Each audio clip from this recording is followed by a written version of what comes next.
Zdravo, evo nešto zanimljivo. Epsteinovi dosjei. Je li tužba protiv Rippla orkestrirana?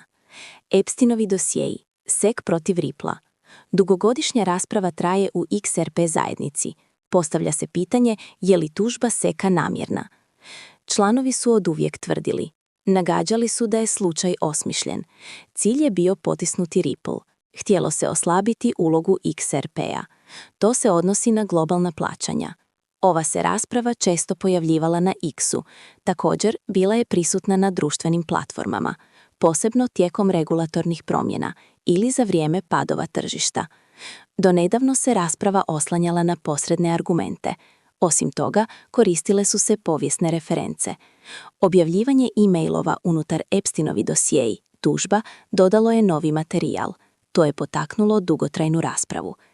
Međutim, dokumenti ne dokazuju orkestraciju, ipak potaknuli su bliže ispitivanje vremenske crte. Kritičari vjeruju da ona sugerira namjeru. Nagađanja se temelje na razvoju ranog neprijateljstva. To se dogodilo uz institucionalno preklapanje. Kasnije su uslijedile regulatorne mjere. Prva točka vremenske crte je iz 2014. godine. To je bila najkrhkija faza kriptovaluta. Bitcoin se suočio s nestabilnošću financiranja. Također, bilo je sporova oko unutarnjeg upravljanja. Postojale su i zabrinutosti za dugoročnu legitimnost. Istovremeno, alternativne platne mreže dobivale su. Hvala što ste gledali. Pretplatite se za više sadržaja.